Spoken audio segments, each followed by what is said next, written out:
Hello everyone, in this review, I'm bringing you the 26240 from the APS factory. Through this video, I'll discuss this piece. This is the V2 version. The V2 version features an upgraded movement. It's now free-sprung, whereas the previous version was regulated. The APS factory has also produced many other colorways. Let's take a look. You can see here, there's a ceramic version and a rose gold one. See, many different colorways and many different dials. The one I'm presenting today is a rose gold model. A blue dial with rose gold. Let's have a closer look. It's absolutely fantastic. First, let's look at its dimensions. The case diameter is 41 mm. As for the thickness, it's 12.4 mm.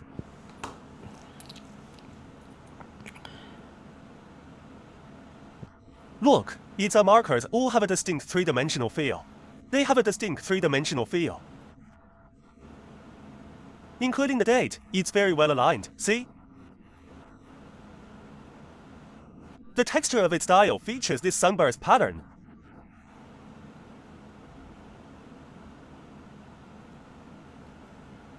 Take a look, it has that brilliant bling effect, characteristic of rose gold.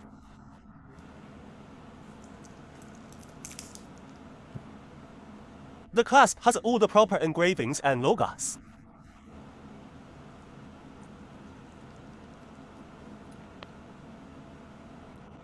This movement is truly impressive.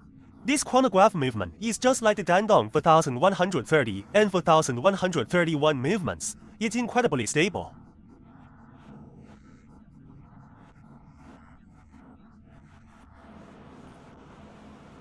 This chronograph movement, like the Dandong 4130 in the Panda Daytona, shares the same functionality.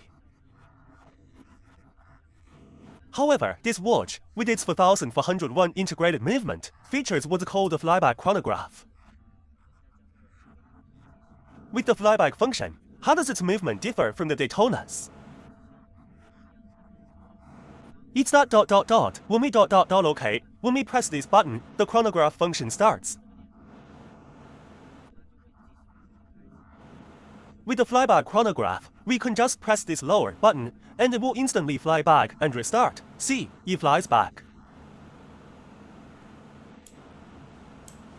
However, if you look at a Daytona with the full 130 movement, when you press the top pusher, it starts running. It begins timing. Then, pressing the lower pusher won't stop it. You must first press the top pusher to stop it, and only then press the lower one to reset. That's how the 4130 movement works. The flyback function on this 4401 movement is different. Press it to start, press it again to fly back and restart. So that's the functionality, a bit different from the 4130 movement.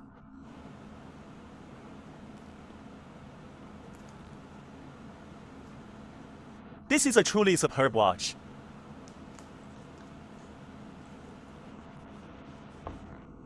Previously, let's look here, this part used to have a regulator. Now it's free-sprung, so the degree of replication is very high. Many movements on the market today are regulated, like the 3 to 3.5 or even the full 130. Basically, most of them have a regulator. One look at the regulator can tell you if there's an issue with your watch.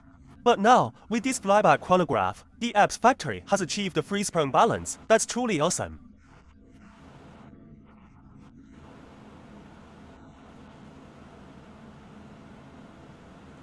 For chronograph watches, besides this 4401 movement, the 4130 and 4131 movements are the stable ones. Other watches using movements, like the 7750 for chronographs, are often very unstable and prone to issues. But these movements, the Dandong 4130 and this 4401, are very stable. If you want to get into chronographs, just go for watches with these two movements and you'll be fine.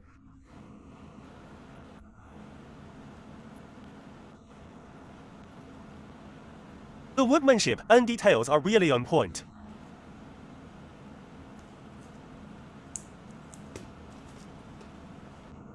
Press this to start. When the second subdial completes revolution, the minute totalizer moves 1 increment.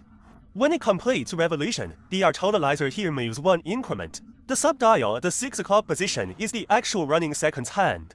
Take a look, the one constantly moving at 6 o'clock is the true seconds hand. Even these screws have a brushed finish.